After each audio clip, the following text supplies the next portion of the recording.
रहने वाले मतलब नहीं, वहाँ बसने वाले की।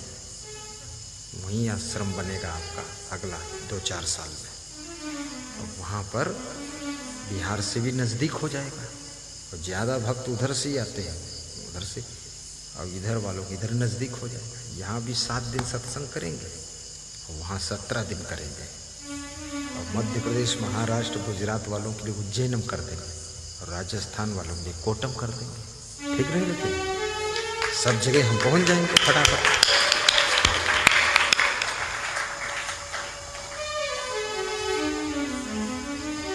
आइए सत्संग विसर्जन का मंत्र बोलता हूँ। दरभंगा के आज के जजमान हैं।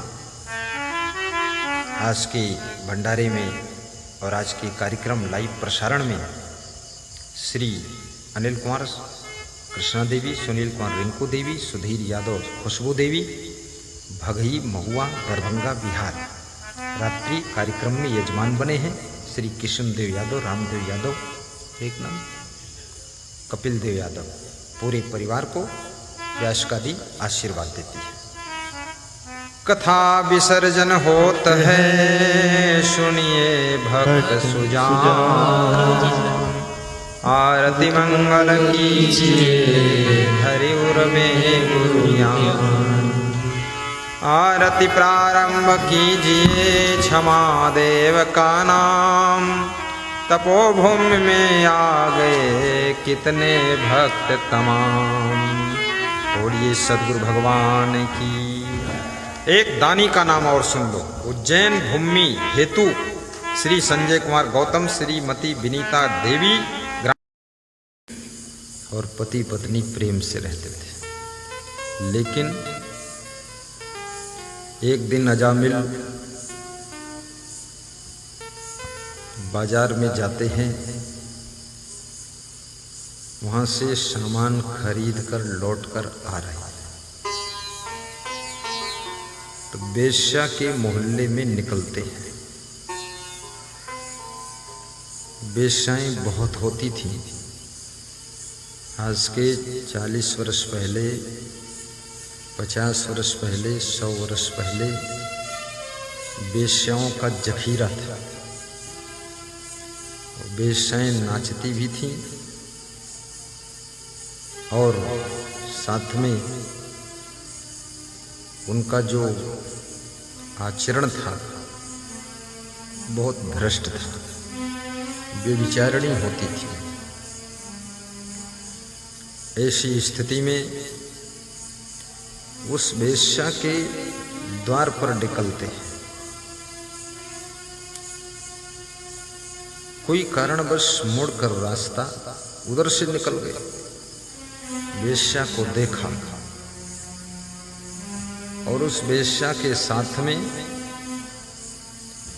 कोई दूसरा पुरुष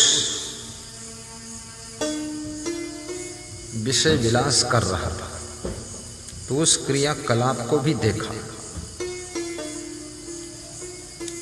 और उसका पूरा चित्रण उनके मन में बैठ गया। वहां से घर आए, उनकी बुद्धि बिगड़ गई। कुछ ऐसी चीजें हैं जिनको देखने से बुद्धि बिगड़ती है। कुछ ऐसी बातें हैं जिनको सुनने से बुद्धि बिगड़ती है। कुछ ऐसे फोटो हैं जिनको देखने से बुद्धि बिगड़ती है। फोटो तो कागज पर है, लेकिन आपकी बुद्धि को बिगाड़ने की क्षमता है। फोटो तो साधारण कागज है, जब फाटो फट भी जाएगा, लेकिन तुमको भी फाड़ के मानेगा। खतरनाक है।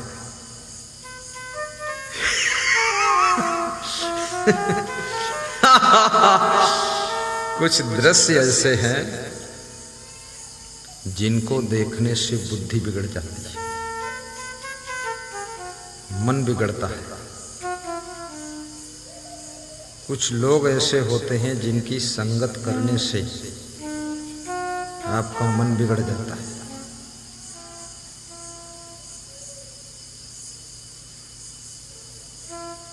इसलिए बहुत विवेक की जरूरत है। अजामिल वेश्याओं की गली में होकर निकलता है और वेश्या के साथ में कोई परपुरुष विषय विलास कर रहा था, उसको देख लेता है तो उस दृश्य का चित्रण उसके दिमाग में बैठ जाता है। घर आता है,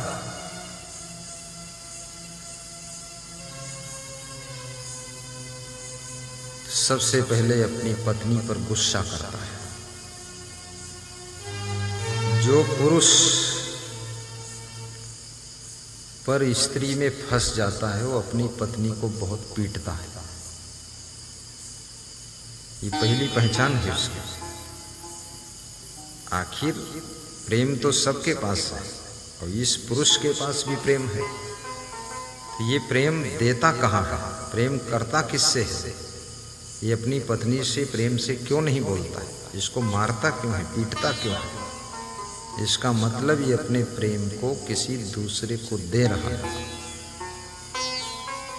और अपनी पत्नी को बाधक समझता है कि ये बाधा डालती है, ये घर में बैठी है मंथरा बनकर, कुछ न कुछ बोलती रहती, बाधक है, तो उसको कोई न कोई बहाना निकाल करके मारता है, पीटता है, गाली देता है, ढकेल देता है, पैसा नहीं देता है। तो आखिर ये पैसा देता कहाँ है और प्रेम से बोलता किससे? किसी से तो बोलता होगा, क्योंकि आदमी हर समय गुस्सा में नहीं रह सकता।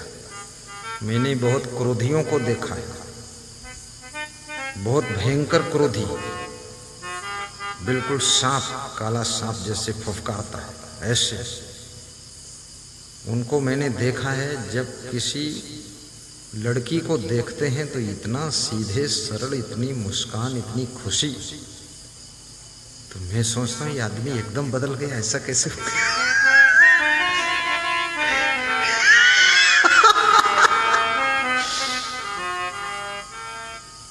अपने भाई से क्रोध, माँ से क्रोध, पिता से क्रोध, गुरु से क्रोध, गुरु भाई से क्रोध, भगत से क्रोध, सबसे क्रोध, बस वहां खीसे काटता है।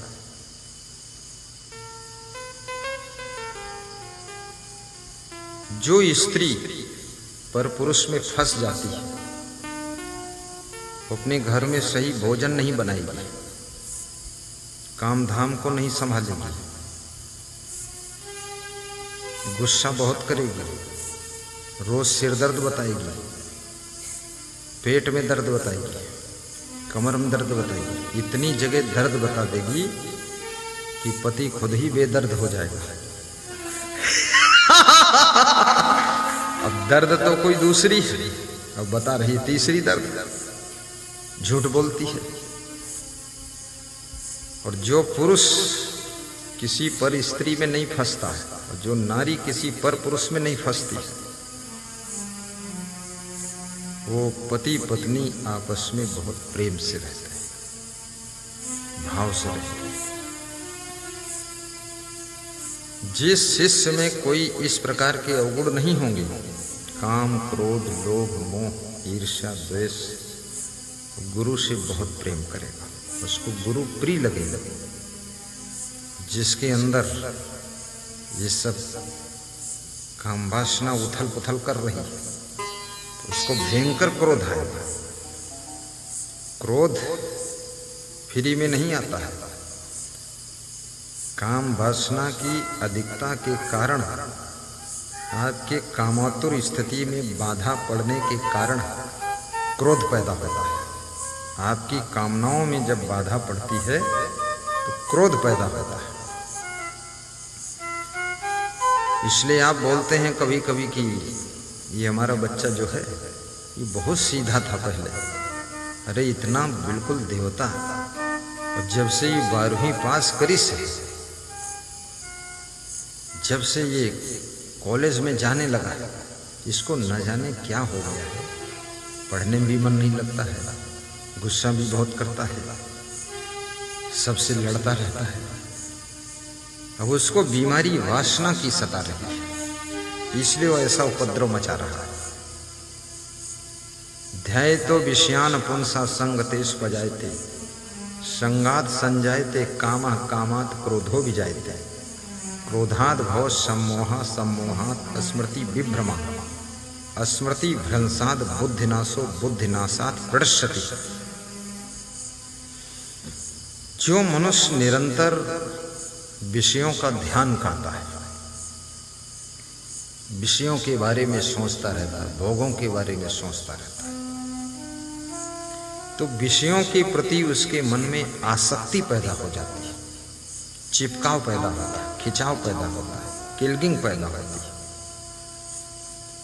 ये श्रीमद् भगवत गीता का श्लोक है। और उस आसक्ति के कारण ध्यायतो विषयान पुंसा संगतेश वजायते, आसक्ति वजायते माने उत्पन्न होना, पैदा होना, और संगतेश, तेज माने उसमें, और संग माने आसक्ति। संग माने संगत भी होती, वहाँ अलग अर्थ है। ये संग का अर्थ है आसक्ति होनी, उसमें आसक्ति हो जाती है। किसमें? विषयों में। कौन विषयों में? जिन विषयों का वो ध्यान करता है निरंतर। ध्यायतो विषयान पुंसा, पुंसा माने व्यक्ति, जो लोग ध्यान करते हैं, निरंतर उसी में मन लगाए रहते हैं। जैसे हनुमान जी का मन निरंतर गुरु में लगा रहता है। वो हमारे भक्त कह रहे थे कि सपना अपना कुछ होते नहीं रहे, लेकिन आप जब विदा हुई के बाद बहुत ध्यान सब तुमरण में लगा रहा है।